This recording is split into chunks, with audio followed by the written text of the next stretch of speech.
Tambala na! At eto na sila, ang nag-iisang masugid na tagahanga ni Nicole Yala. Chris Chuper! Kasama ang nag-iisang die-hard fan ni Chris Chuper, Nicole Yala! Mula sa Mahiwagang Burnay, ang kwento.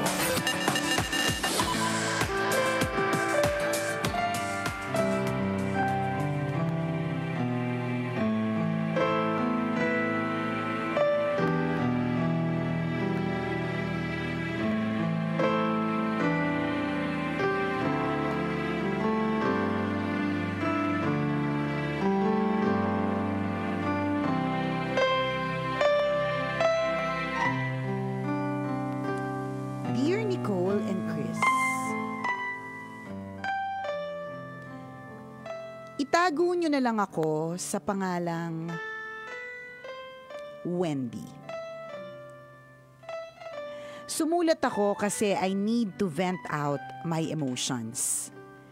Kahit nga hindi nyo mabasa ito sa ere, ito palang pagsusulat, nakakagaan na sa pakiramdam ko.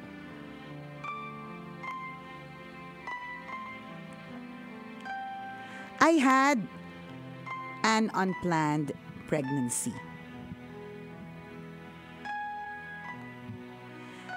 Nalungkot ako nang malaman ko na buntis ako dahil breadwinner ako ng pamilya.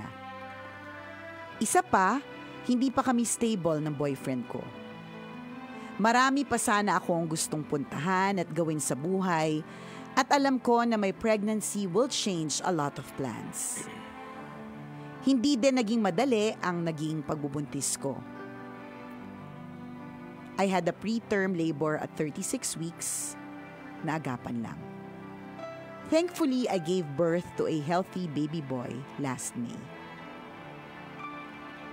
3 months na ang baby ko pero hanggang ngayon, may mga oras pa din na hindi ako makapaniwala na I'm already a mom. Isang beses nagising ako at nagulat na may bata akong katabi. Hindi din pala talaga madali to care for a baby. Namimiss ko yung kumpletong tulog. Miss ko yung hindi mabilisang ligo kasi kung maligo ako ngayon, 2 buhos lang. I miss yung pagkain ng umunguya. Yung na-enjoy ko talaga yung lasa ng food kasi nowadays, sa kamamadali ko, nilulunok ko na lang. I'm also pressured thinking na ako ang source ng food ng anak ko. Dahil dito siguro, kahit ano ang gawin ko, walang gatas na lumalabas sa akin. As if what I am going through is not enough, a close friend told me na nagtatampo daw sila. Para daw kasing I am becoming distant at parang ayoko silang kausapin. I was shocked and hurt. I badly want them in my life kasi wala akong kapatid. Totoo namang I became too busy pero parang okay naman sila kahit wala ako. I can see that they're doing fine without me. May group chat na nga sila na wala ako. Lumalabas na sila nang hindi ko alam. Pero parang bakit ako yung may mali? If I'll be honest, I know na naiinggit ako sa kanila kasi they can still do the things that they want to do. Samantalang ako, kahit magsuklay, hindi ko magawa. Salamat Tambalan for reading my letter. Sana po ay mabigyan niyo po ako ng tips on how I can cope with my new situation right now. Ang inyong tambalanista, Wendy.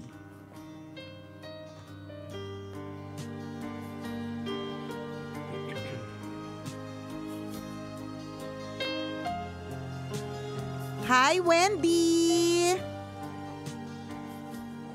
Relax ka lang. Chill ko lang. Everything will be alright. Ayan. Siyempre, nandyan ka sa stage na natataranta ka because everything is new.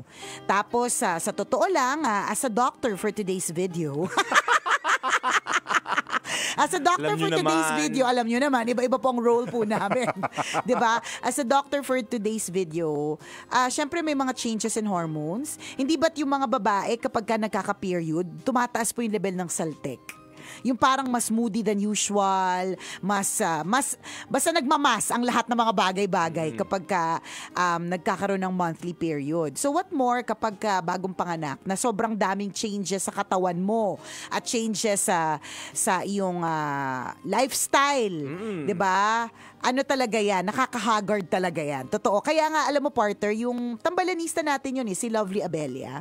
Si Lovely Abelia recently, nag-post siya ng photo na may nag-bash nga dun sa photo na yun. Yung photo na yun, partner, sobrang raw at sobrang legit. Sabi nga na asawa ko, ganyan ka din eh. Hindi mo lang pinost. 'Di ba? Ang sobrang raw kasi she was breastfeeding her, bagong panganak. Kaya congratulations, Lovely! Ayan. Congratulations. Bagong panganak. Tapos, syempre, parte, alam naman natin na napaka-sexy niyan eh. Dancer yan dati and all, no? Of course, kapag bagong panganak ka, hindi na mababalik agad eh. Lahat. 'Di ba? So, kita-kita mo doon na raw yung naka-chuk-chak yung hair, nagpapadede ng bata, naka-underwear. Kung tutuusin, kung in the eyes of the perfect people in social media, parang maiisip mo na parang bakit hindi? Yun yung nag-bash eh, parang hindi ka man lang nag-ayos. Totoo ba? Makakapag-ayos ka ba? Sa totoo lang. Sa totoo lang talaga, lalo na kapag nagpapa-breastfeed ka, it's very fulfilling, yes, pero sa totoo lang, nakaka-haggard po talaga siya. Sa totoo lang. Kaya alam niyo po, kami pong mga breastfeeding Pinays, mga breastfeeding mothers, mga padede moms, kami po ay napakasaya po na na-create po ang mga tinatawag na underwire bra. Kasi kung hindi po, ay nako, lahat, ang suso po nasa tiyan. Susan po kami. Kumbaga, ang daming nagbago sa katawan. So parang gets na gets ko yung pinagdadaanan nitong si Wendy na so many changes in your body, hindi ka prepared, it was unplanned, 'di ba? Tapos bigla meron kang bata na kailangan mong pangalagaan. Pero alam mo, sabi nga nila, when a child is born, a mother is also born. May mga taong pinaplano nila yung pregnancy nila. Pero kahit na plinano nila yung pregnancy nila, they can never be truly prepared for it. Totoo yun. Ako, partner, all my life, gusto ko talaga maging isang nanay. Magulang na ako, dati pa. Alam mo na, ang gulang ko talaga. Literal na magulang, diba? Dati. Pero gusto ko talaga maging nanay. Kaya kumbaga, dun sa 3 taon na hindi pa kami binayaan ng anak dati, talagang alam ko sa sarili ko na hinahanda ko yung sarili ko para sa pagkakaroon ng anak. Pero kahit na pinaghandaan ko yung sarili ko, hindi pa rin pala talaga ako handa for it. Correct. Diba? So, Wendy, relax ka lang. Don't be too hard on yourself. Yung mga kaibigan mo, syempre unplanned nga yung mga bagay-bagay. So, hindi sila sanay na isang araw distant ka. Syempre, paano ka pa magkaka-oras? Tingnan mo nga yung mga kwento mo, di ba? Ang ligo mo, 2 buhos na lang. Ang pagkain mo, lunok na, rekta ng lunok, di ba? Wala nang nguya. Wala nang nguya. Yung santol na pumasok sa bibig mo, yan pa rin ang nilabas mo. Kasi hindi mo na siyang ninuya. Di ba? So, yung mga kaibigan mo, syempre, it's natural for them to feel na, ano ba to? Parang biglang ano. Pero, sa tingin ko sa ngayon, kahit alam kong kailangan mo sila for your sanity, I get it.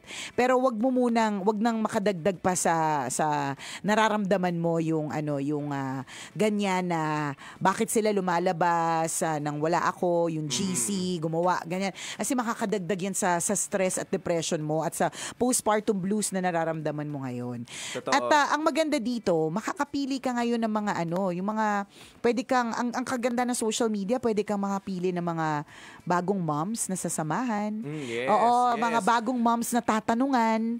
Correct. Kasi yung mga friends mo, lalo na kung wala pa sa kanila ang nagkakaanak, hindi sila makaka-relate. Totoo So, kailangan mo ngayon ay yung mga tao sa paligid mo na makaka-relate sa pinagdadaanan mo. Agree. Oo. So, deadma mo muna sila. And ganun talaga, may mga kaibigan talagang seasonal. Kasama mo lang sila dito sa parte ng buhay mo, pero pagdating mo sa ibang stage ng life mo, hindi mo na sila kasama. Hindi naman yan friendship over for you guys. It's just that nag-a-adjust ka at hindi sila maka-adjust for now sa bagong sitwasyon mo. 'Di ba? Ang isipin mo muna sarili mo kung paano ka at yung baby mo. Nandiyan na yan eh. Huwag ka na nagugulat. Well, naintindihan ko parang, may baby pala ako, nakakagulat. Kaya yung mga... Nasanay kang unan yung katabi mo. Correct, diba? Tapos bigla na siyang gumagalaw. Tama, ay, tao na pala yung katabi ko. May kailangan pala, may responsibility pala ako. Kaya yung mga, yung mga nag-iisip na mga ambabata pa. Tapos pupunta sa mot-mot ngayong oras na ito. Narinig nyo ba yung kwento ni Wendy? Kung hindi, ulitin po ninyo. O kaya send po namin ito sa inyo, di ba?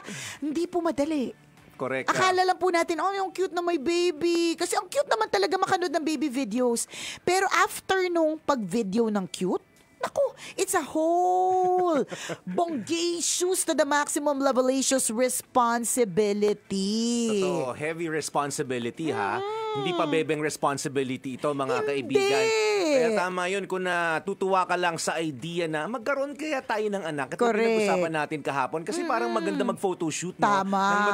Ng maternity photoshoot. Tapos kasama ka, ito yung peg natin, ito yung concept natin. Yes. Kunyari mga mga gods and goddesses, ganyan. Di siya natutuwa ka sa ganung idea eh. Di ba? Pero looking at beyond the surface level, yung picture na yun, ang dami ka akibat after. Sobra. Totoo diba? yan. Na parang, syempre magiging nanay ka, pakakainin mo ito, pag-aaralin mo ito. And it all involves emotions. Sa true. Diba yung tipong, akala mo, kakargahin ko lang, hindi, laging may emosyon yan. Meron. Diba yung pag-aalaga, laging may emosyon yan. Kasi yun yung sinasabi natin, ganun katindi, ibibigay mo yung buong pagkatao mo. Hindi lang kamay mo, hindi lang gatas mo, buong pagkatao lahat mo. Talaga. Your mind, your body, and your soul. Ibibigay mo sa pagiging ina mo or pagiging tatay mo. Ayan! Diba? Kaya yung mga papunta na ngayon. Yung mga papunta na, o kaya yung mga nasa loob na ng motel, naka-pipe in ang love radio. Yan. Sure ka na ba dyan sa gagawin mo? Kung di ka ready Kung di ka pa ready. Naku, maghunos dili ka. Correct. Kainin mo lang yung pansit na in-order ninyo at yung buttered chicken. Matulog kayo. At matulog kayo, mag-relax. Tapos lumabas na kayo dyan. Pag pumatok na, labas na. Labas na. Walang gagawin. Diba? Kasi responsibility yan. Yes, hindi siya pa bebeng responsibility. Correct. Promise. Yung kunento nga ni partner kahapon sa aming tambalan, yung meron siyang kakilala na natutuwa lang sa idea na may gender reveal. Yes. Diba? Kasi nauso yan sa social media. Nakakainganyo naman talaga yun parang, sana ako din, magkaanak rin ulit para ma-experience yung gender reveal. Actually, cute naman talaga siya, promise. Pero talaga, pagkatapos ng gender reveal party or gender reveal dinner or gender reveal cake or gender reveal balloon, kabisyo, meron kang batang kailangan alagaan, diba? It's not about just that. Hindi siya pa cute ha. And ito pang malupit dito.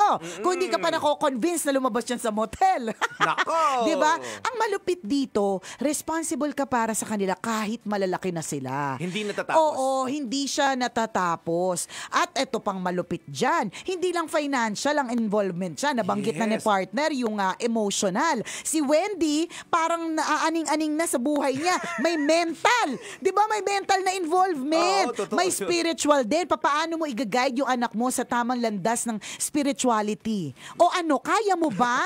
Kasi pimples mo sa likod, hindi mo ba mapagamot? Yung gilid ng ilong mo na may amoy, hindi mo pa rin mapatreat sa derma. Diba? Tapos gusto mo maging nanay, maging tatay, umayos ka. Correct ka. Kukurutin kita dyan sa singit na mamanhid na yan. Gamit ano? Chane. Yan, chane. O kaya yung may kalawang. Correct. O kaya partner, yung ginagamit nung araw, dalawang 25 centavo. Ganon na pang bunot. Hindi, gawin mo nipper. Yeah, nipper. Ganon, para may sugat. Para mamanhid na hindi mo na magamit. Pero Wendy, balik kami sa iyo ha. Siyempre pinangaralan lang naman namin yung mga iba. At pinaalalahanan. Yan, you can do it. Kaya mo yan. Lahat ng pinagdadaanan natin sa buhay, it's all part of the process. Yung unplanned pregnancy, yan. Alam ni Lord yung mga ganyan. Before you know it, baka mamaya hindi natin mamalayan, makapag-create ka pala ng vlog, makapag-start ka ng blog, or makakreate ka ng isang mommy community na parehas na nararamdaman sa'yo. 'Di ba? Napabuti pa. Nagkaroon ka patuloy ng komunidad. 'di ba? Yung ganon. Part ng process 'yan, kabisyo. Kaya mo 'yan, Wendy, promise, kaya mo 'yan. Yes, ngayon nasa period of adjustment ka Oo naman. Naman. But when you get the hang of it, later on ma-realize mo, ay, ang galing ko naman. Correct. Super mom na ako. Oo. Kasi nagagawa ko na at naibibigay ko na ang pangangailangan ng mga anak ko. Tama. Matututo ka along the way. Correct, Hayaan mo correct. lang lahat naman dumaan dyan. Walang nanganak o naging nanay o naging tatay na alam na agad yung gagawin. Sabi ko nga sa'yo, Every day is a learning correct, process. kahit naghanda ka. Alam mo, Yes. partner, bilisan ko lang tong kwentong to ha. Kahapon, yung anak ko, natalo siya sa elections. Okay. Talagang Kumandidato siyang kapitan ng barangay. in the Muse. Muse ng mga barangay tanod. Natalo siya. Kasi sabi niya, 10 years old ka lang, yan na yung pangarap mo. Pangarap niyang maging class officer. Ano to, she's an extrovert and she's been talking about it for weeks. Tapos merong one time na inagahan niya talagang pasok sa school, nag-request siya kasi gagawa daw siya ng speech. So kahapon was election day and she lost. Talagang for me, as a mom, nakakadurog yun. Lalo pa, achiever yung bata. Tsaka gustong-gusto niya talaga magsilbi. So yung asawa ko, ang sabi sa kanya, it's okay anak. Pwede ka namang magsilbi sa class mo. You can serve even without a title. Tapos ako ang sabi ko sa kanya, okay lang yan anak, tara magsangyup tayo. So kahapon, 3 bowl siya ng kanin, tsaka 5 kilo ng pork belly.